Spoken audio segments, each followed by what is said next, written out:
الذين يبلغون رسالات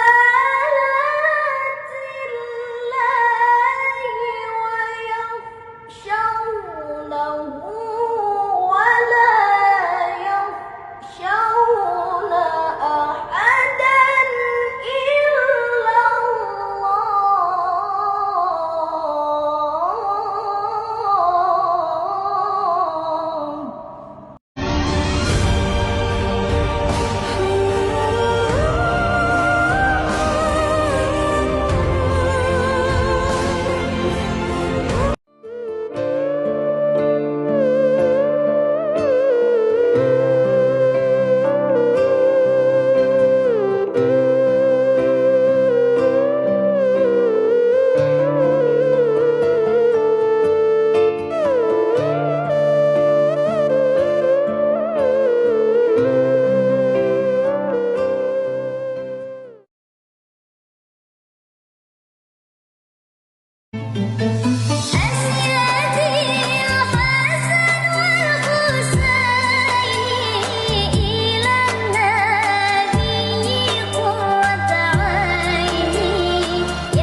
Kepintaran semua manusia di bumi dengan seorang Sayyidah Aisyah itu masih unggul pintarnya Sayyidah Aisyah dengan semua kepintaran perempuan di bumi.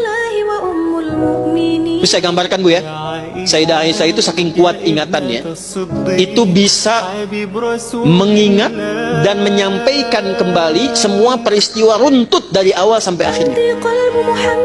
Dan dahsyatnya bukan hanya saat beliau ada di masanya, jadi setelah dewasa pun itu bisa cerita masa kecilnya runtut dari kejadian-kejadian, termasuk semua ayat yang turun di era itu kepada Nabi itu bisa direkam sempurna, jadi tahu kapan turunnya, dalam kejadian apa, seperti apa gambarannya Sayyidah Aisyah ya.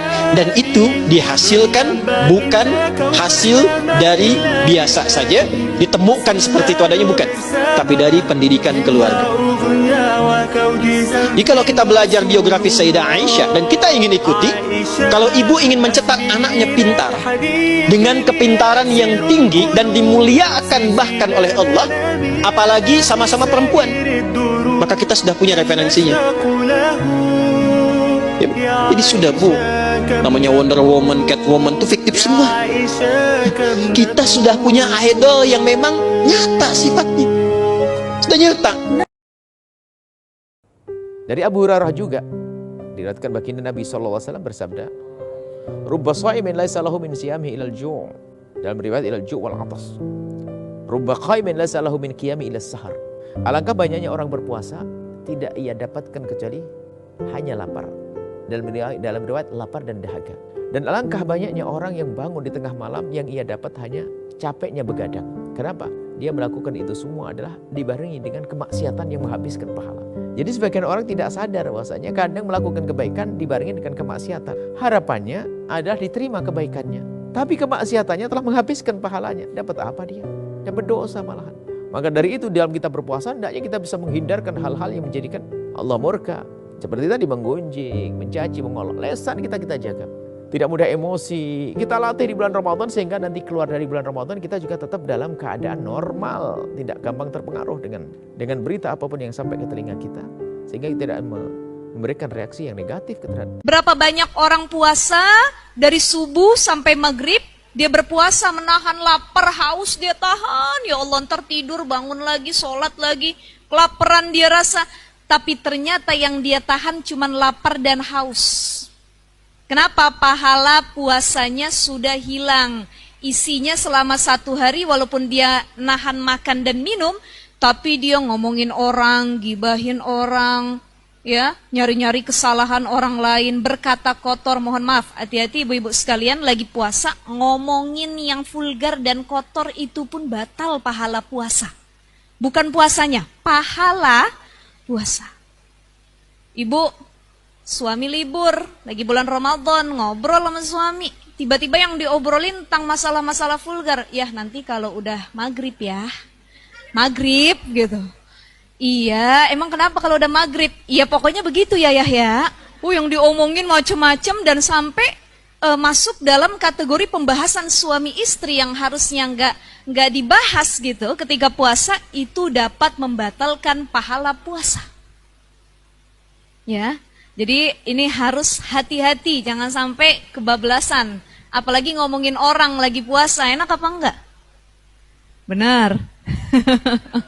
Ketemu di majelis ta'lim nih, di majelis Rumil, ya Masya Allah, ada aja kesalahan orang lain yang nampak di hadapan kita. Padahal kita lagi puasa, itu membatalkan pahala puasa secara pahala, tapi tidak secara zohir.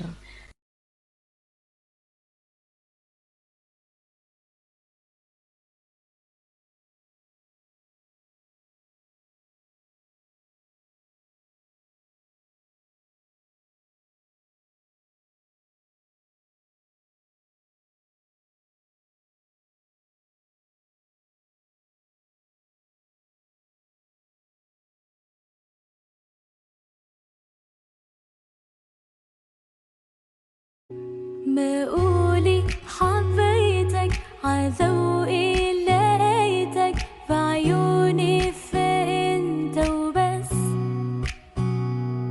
Layali, layali Kau cahaya hati Guruku palingkan diri dari cinta Hingga kau hadir rubah segalanya حبيتك يوم ما تلاقينا لما حكينا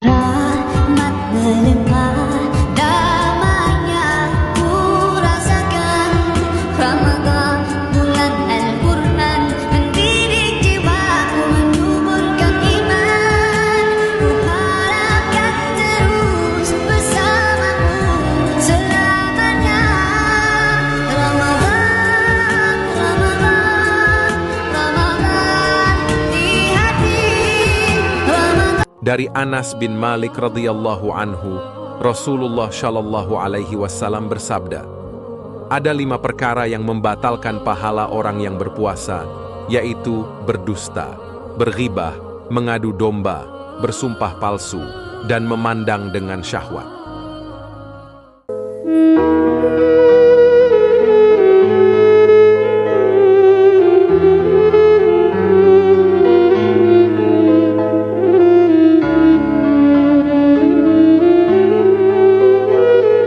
Lima ulama Indonesia yang kealimannya diakui dunia.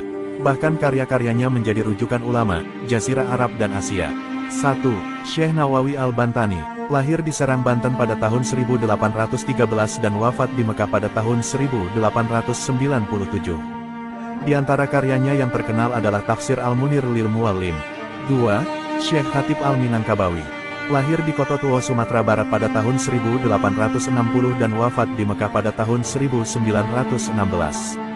Dan dia dipercaya menjadi imam besar Masjidil Haram pertama dari Indonesia. 3. Syekh Muhammad Yasin Al-Fadani, lahir di Padang, Sumatera Barat pada tahun 1915 dan wafat di Mekah pada tahun 1990. Di antara karyanya adalah Fawaidul Janniyah yang menjadi mata kuliah di Fakultas Syariah Al-Azhar Kairo, Mesir. 4. Syekh Arsyad Al-Banjari, lahir di Banjar, Kalimantan Selatan pada tahun 1710 dan wafat pada tahun 1812. 5. Syekh Sulaiman Ar-Rasul Minangkabawi, lahir di Candung, Sumatera Barat pada tahun 1871 dan wafat pada tahun 1970. Kalau bulan puasa katanya setan itu diikat, dibelenggu gitu. Kok saya ada di sini? Nggak, pasti pada ngomong gitu, tuh ada di sini. Enggak. Maksudnya kenapa ketika kita sedang menjalankan ibadah puasa, ada saja hal-hal yang membuat kita tuh jadi malas untuk beribadah. Bukan kita, Anda kali ya. Iya, maksud saya dan saya, Pak Ustaz. Baik. Satu kali Rasulullah SAW pernah bersabda, "Idza jaa Ramadan," jika Ramadan telah tiba. futihat abwabul jannah. Pintu-pintu surga terbuka. Dibuka semua. Kemudian wa ghulliqat abwabun nar, ditutup pintu-pintu neraka, kunci rapi. Wa suffidatis syayatin, dan setan-setan diikat, dibelenggu. Nah, orang kemudian menyimpulkan surga dibuka, neraka ditutup, setan dibelenggu. Kok bisa Ramadan setannya diikat tapi masih ada orang berperilaku seperti tergoda oleh setan? Maka bagaimana memahami hadis ini? Kata para ulama, hadis ini adalah ungkapan isyarat majazi, kiasan. Kiasan. Apa maksudnya? Pertama, pintu surga dibuka karena saat Ramadan banyak orang kemudian meningkatkan amal soleh. Yang biasanya fardu, sunnah, yang biasa baca Al-Quran, sekarang Al-Quran, pahala banyak. Bahkan kalau anda buka di kitab Usyam Al-Bukhari, nomor hadis yang pertama, paling kiri sebelah atas di kitabnya, itu pahala dilipat gandakan sampai 10 kali lipat hari biasa. Maka meningkat, karena tabungan pahalanya meningkat, peluang ke surganya banyak, maka terbukalah pintu-pintu surga.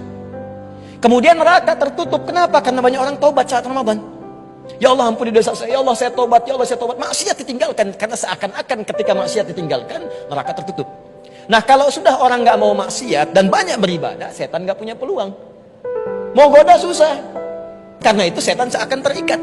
Nah, tapi kalau orang tidak mau meningkatkan amal soleh dan tetap berbuat maksiat, maka mudah bagi setan menggodanya. Jadi setan terikat itu bukan dalam pengertian setannya diikat hakiki kata para ulama hadis, tapi karena orang banyak berbuat amal soleh dan tobat dari maksiat, maka setan tidak punya peluang menggodanya seakan terikat.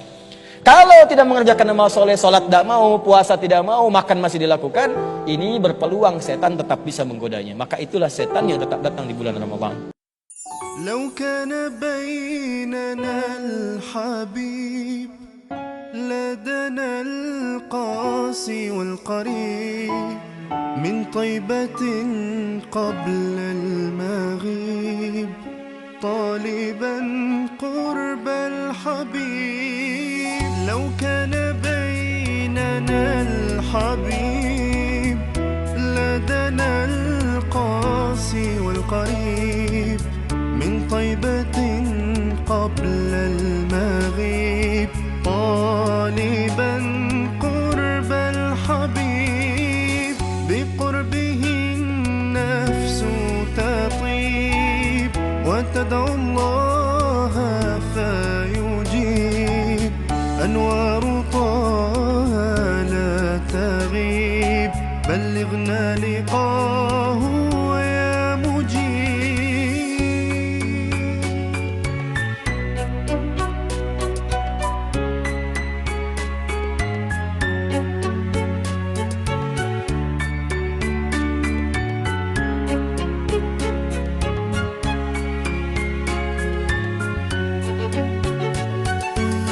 هداك الكون الرحيم رحمة الهادي القريب حديثك النهر العذيب جوارك الغصن الرطيب. 5 perkara bikin batal habis pahala puasamu. Nih Bu, kalau saya lihat-liatin pahala puasa nih kayak orang niup balon. Biar gampang Ibu bayanginnya. Dari pagi tuh Bu sampai ke maghrib, kamu tuh kayak lagi niup balon pahala puasa. Tambah gede, tambah gede, tambah gede, tambah gede. Sampai datang maghrib, tuh udah jadi gede. Tinggal ikat. Alhamdulillah. Kan begitu? Tapi hati-hati. Begitu kena jarum, apa yang terjadi? Pecah, meletus, balon hijau. Itu gara-gara 1 jarum bisa habis, nggak bersisa. Bukan jadi kecil, bukan jadi pahalanya berkurang, enggak, habis sama sekali. Ini kata Nabi Muhammad, khamsun yuftirnas shaim. 5 perkara bikin batal habis pahala puasamu. Apa aja itu? Ghibah, ngomongin orang. Namimah, ngadu domba. Kadzib, bohong. Al-yaminul fajirah, sumpah palsu. Dan yang kelima, an-nadhar bisyahwah, melihat dengan syahwat. Dan ini nih kelima-limanya nih mungkin terjadi ketika kamu bertemu dengan orang lain. Tapi kalau kamu sendirian, nggak buka HP, nggak lihat media sosial, nggak baca-baca lambe turah, nggak baca-baca ghibah taimen ya Bu ya, kamu nggak punya kemungkinan untuk melihat-lihat hal-hal yang seperti itu. Itu yang diharapkan terjadi ketika datang bulan suci Ramadan. Sayangi Ramadanmu, sayangi Ramadanmu. Ketika Allah mengambil sesuatu yang paling kita cintai di dalam hidup kita, maka yakinilah Allah akan memberikan sesuatu yang sangat menggembirakan kita, yang di luar dari dugaan kita, asal kita ridho menerimanya.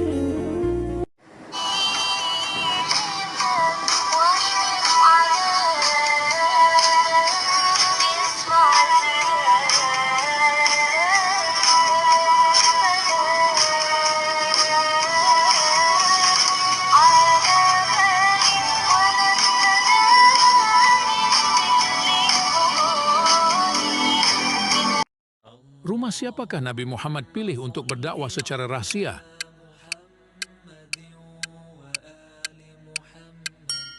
Jawapannya B. Al-Arqam bin Abi Al-Arqam. Nabi manakah yang boleh berbicara sewaktu masih bayi?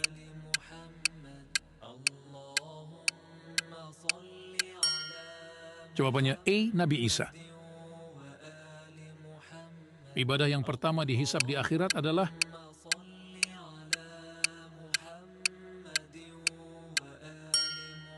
jawabannya C. Solat.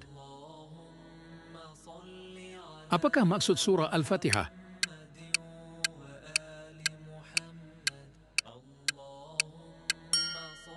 Jawabannya B. Pembukaan.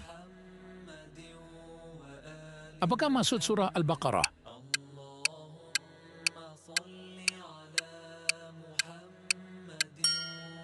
Jawabannya C. Lembu betina. Cara baca kitab cepat rumus kedua. Jika ada dalam kalimat ada dua kata isim, yang pertama nakiroh, yang kedua ma'rifat, maka yang nakiroh itu menjadi mudhof, sedangkan yang ma'rifat menjadi mudhof ilaih. Yang mudhof ilaih harus dibaca jar, sedangkan yang mudhofnya boleh dibaca rofa, boleh dibaca nasab, atau dibaca jar tergantung amil sebelumnya. Contoh, hadza Abdullahi. Ini di sini Abdullah nakiro, Allahi ma'rifat. Maka ini sunan mudhof ilaih. Abdun dibaca rofa karena dia menjadi khobar dari hadza. Hadzanya menjadi mubtada, maka abdunnya dibaca rofa sebagai khobar. Sedangkan Allahinya menjadi mudhof ilaih dibaca jar. Nah, di sini ada dua contoh, ada inna huruf nasab dan ma'a huruf jar. Bacaannya dibaca apa ya? Coba dikerjakan, komen di bawah.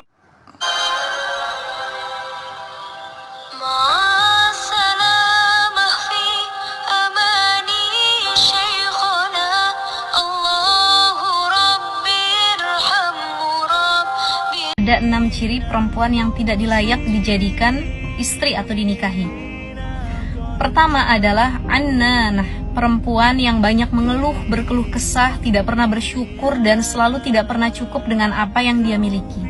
Yang kedua itu adalah mannanah, perempuan yang seringkali mengungkit kesalahan suami, mengungkit hal-hal yang tidak dia rasa itu menyenangkan dirinya, jadi seringkali mengungkit. Dan yang ketiga adalah hannanah, perempuan yang sering membayangkan pasangan orang lain atau tidak setia lah secara hati, pandangan, itu seringkali membandingkan suaminya dengan laki-laki lain. Yang keempat adalah cirinya perempuan itu disebut dengan haddaqah. Haddaqah ini adalah perempuan yang seringkali menuntut berlebihan kepada suaminya karena dia tidak pernah bersyukur dan selalu ingin hal-hal baru yang menurut dia itu harus dicapai, sehingga walaupun dia tahu suaminya itu tidak mampu untuk membelikannya atau memenuhinya, tapi selalu menuntut dengan tuntutan yang memberatkan pasangannya. Kemudian yang kelima adalah barokah. Barokah ini adalah perempuan yang sering bersolek, bertabaruj, mencari perhatian orang lain apalagi di luar rumah selain suaminya. Dan yang keenam itu adalah syaddaqah. Syaddaqah ini adalah perempuan yang cerewet, yang tidak bisa menjaga ucapannya, yang ucapannya itu selalu keluar kata-kata buruk dan menjadi doa buruk buat pasangan ataupun anak-anaknya. Maka ini adalah 6 ciri perempuan yang harus dihindari. Mudah-mudahan kita sebagai perempuan juga bisa menghindari 6 hal tersebut, karena Syekh Maimun Zubair mengatakan kalau kita pengen punya anak yang solih-solihah, salah satu tiang atau paku induknya itu berpusat di seorang ibu. Jadi kalau pengen punya anak soleh, carilah ibu yang solihah dan carilah perempuan yang tidak begitu cinta terhadap dunia. Karena kalau kita menikah dengan perempuan yang sangat cinta terhadap dunia, maka anak-anak kita juga akan cinta kepada dunia dan lupa kepada akhirat. Kak Ustadz Abdul Somad ditanya siapa pembuat sholat sunat tarawih sehingga dilakukan setiap Ramadan. Siapa yang membuat tarawih? Umar bin Khattab. Siapa imam yang diangkat? Ubay bin Ka'ab. Nabi tarawih 3 malam. Satu malam Nabi datang tarawih, jamaah ramai. Malam kedua, jamaah ramai. Malam ketiga, jamaah ramai. Nabi tak datang. Besok pagi jamaah bertanya, Nabi, malam tadi kami ramai, kenapa Nabi tak datang? Kata Nabi, khasyitu an tufradu alaikum. Aku takut kalau dibuat tiap malam tarawih kau jadi wajib. Tapi jangan gara-gara kau esok tak sembahyang tarawih. Tanya, kenapa kalian tak tarawih? Nabi cuma 3 malam. Pada masa Umar bin Khattab, diangkatlah imamnya namanya Ubay bin Ka'ab, dibuat satu malam 23 rakaat, dan yang menjadi imam orang paling bagus hafalannya, paling hebat suaranya, Ubay bin Ka'ab. Witir 3, 23 rakaat.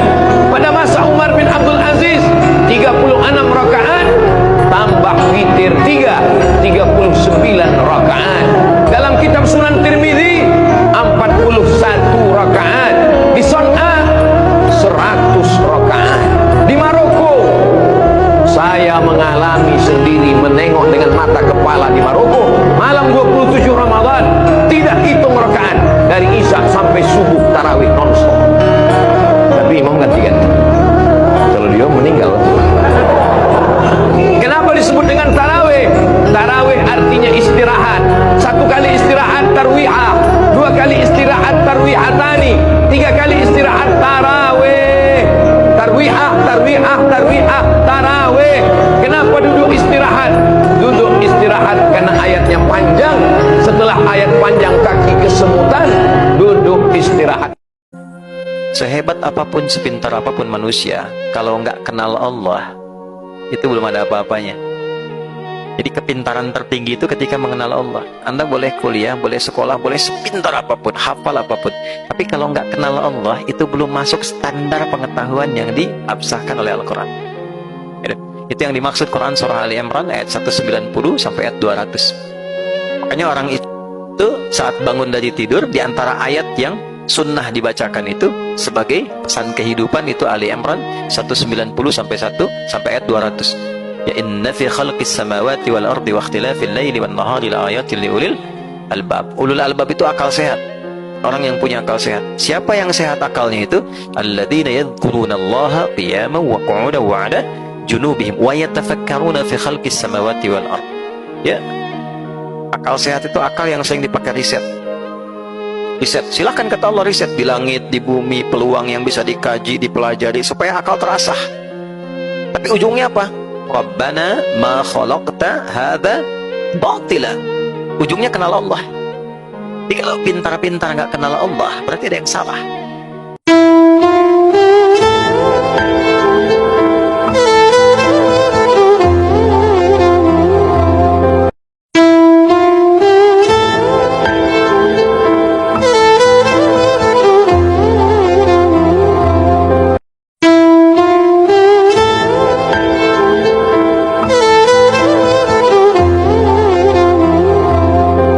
Konstitusi Negara Indonesia adalah HUD 45 disahkan sebagai Konstitusi Negara Indonesia tanggal HUD 45 disahkan sebagai Konstitusi Negara Indonesia oleh Pancasila. Dalam pembukaan HUD 45 terdapat di alinea Pembukaan HUD 45 adalah hasil dari rumusan Berapa kali UID 45 mengalami perubahan? UID sementara berlaku di tahun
Nabi didesain salah, bukan salah, didesain salah, sehingga itu melahirkan hukum fikih.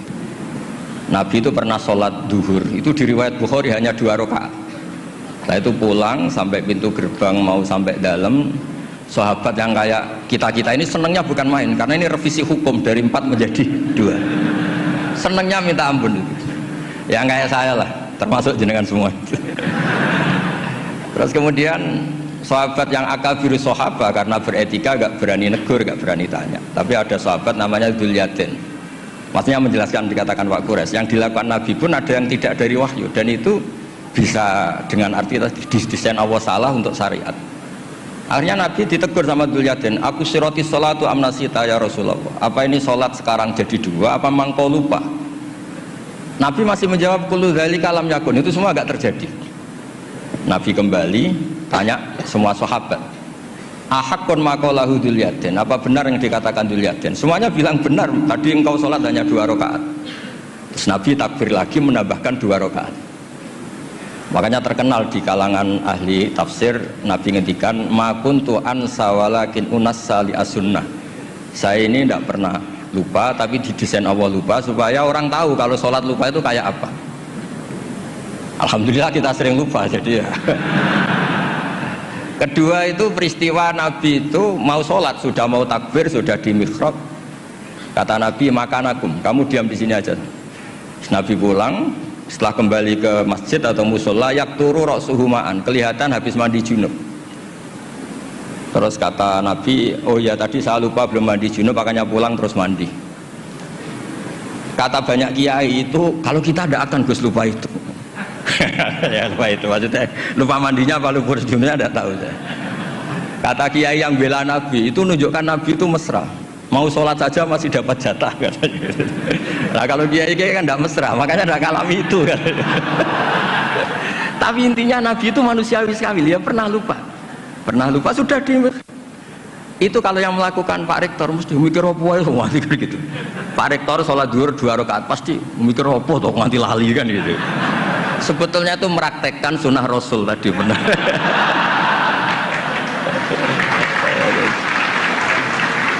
Tidak, supaya nanti jenengan nggak salah paham yang dikatakan Pak Quraisy tadi. Memang ada peristiwa furu yang seperti itu. Yang terakhir saya beri contoh.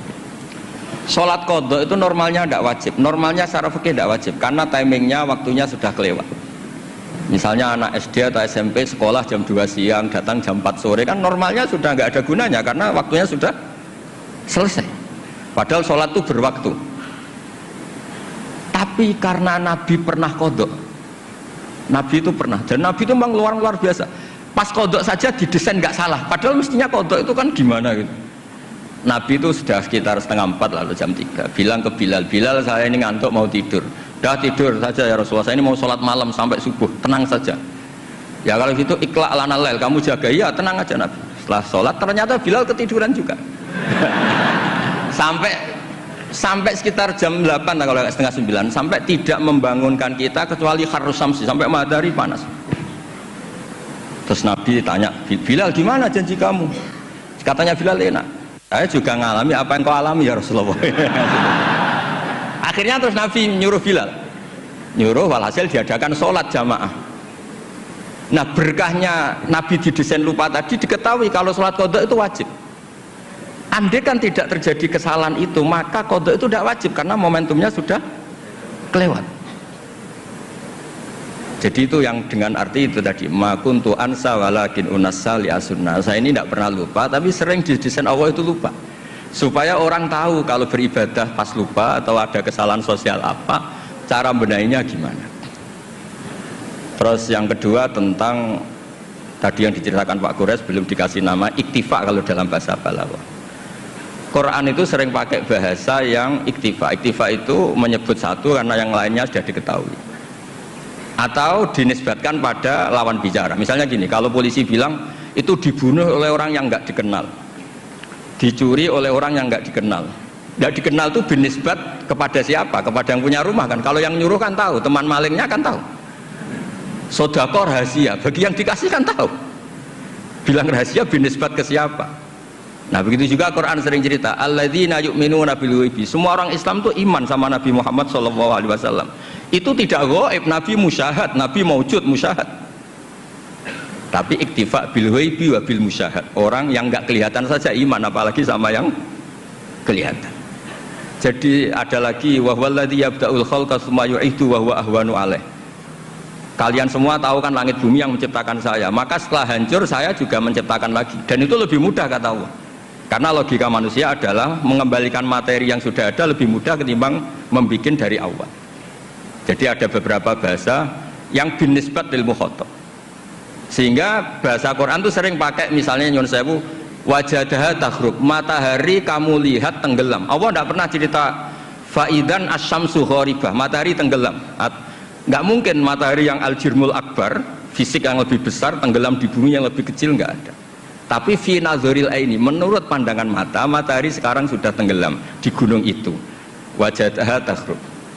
Nah, di ayat-ayat seperti ini Quran sangat fasih sekali. Misalnya ngendikan watarul jibala tahsabuha jamidata wa hiya tamurru marras sahab.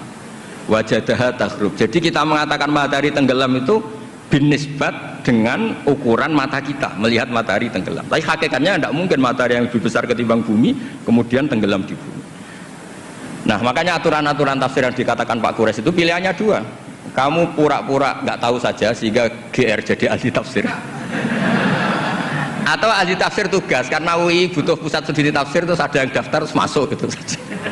Itu nggak ada ukurannya. Ukurannya pokoknya kroninya rektor masuk gitu. Kalau ukurannya dites ya mungkin yang lulus saya tok.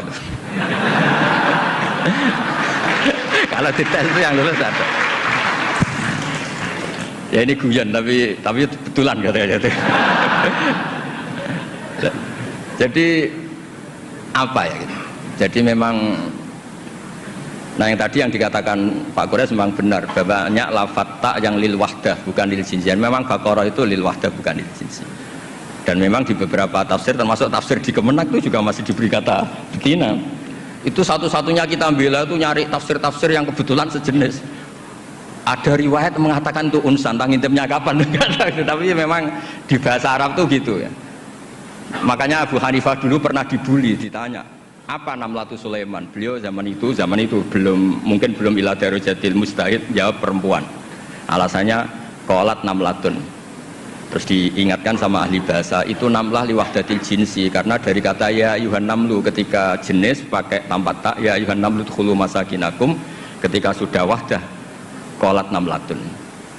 Makanya di antara argumentasinya Nabi Adam dulu nanti itu mau debat sama malaikat kan kata Allah kan wala taqrabah hadis syajarah, pohon itu berarti satu tok yang dilarang, yang lainnya boleh. Jadi itu masalah-masalah yang setidaknya karena Anda dengar dari Pak Quraisy, dari saya setidaknya bertobat lah. Kalau tidak ahlinya ya jangan ikut gitu. Itu aja berkahnya mengerti, kalau tidak mengerti itu ya itu. Jadi ya bertobat, kalau tobatnya diterima ya alhamdulillah, kalau enggak ya berharap diterima kapan-kapan. Nggih, nanti ini Pak Rektor biar ini di struktur UI itu atasan saya, tapi beliau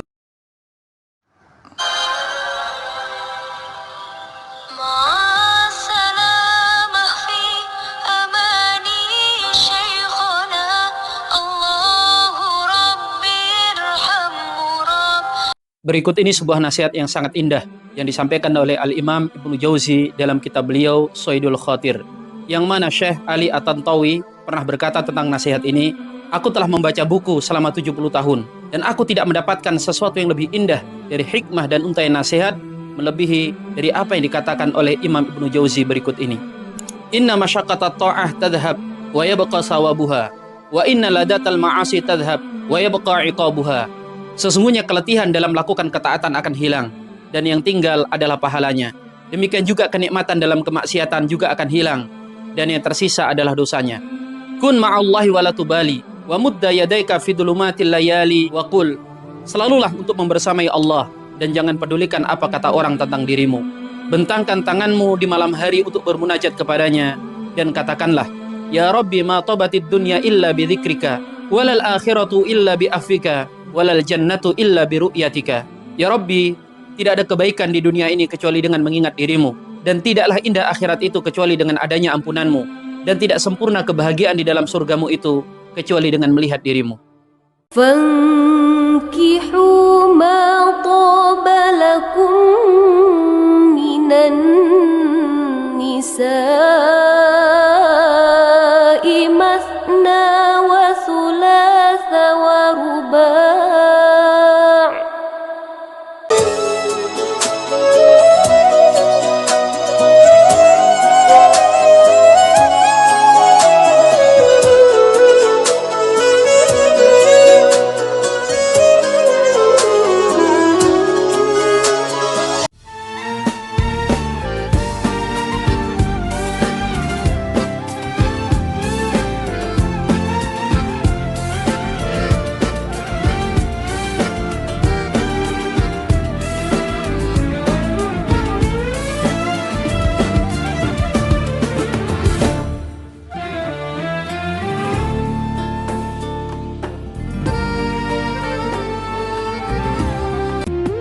Yang sulit adalah introspeksi diri.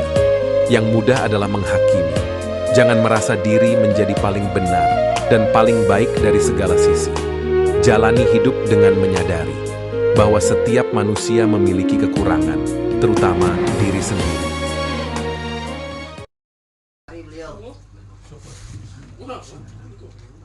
Ajastuka bi imamatin kama ajazani Ustazi Syekh Haji Abdul Dahlan.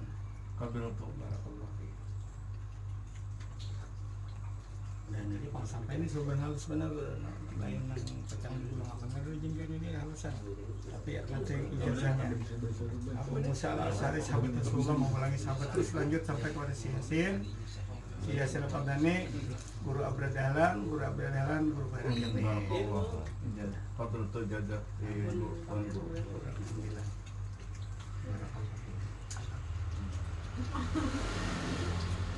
nah, nukar lagi.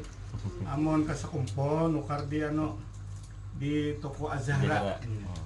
Itu kita beribadah menukar situ hasil 100% bahayanya tuh di honor ribuannya tuh 100% untuk langgar aroga lawan janda syarifah. Nah, janda syarifah, janda syarifah.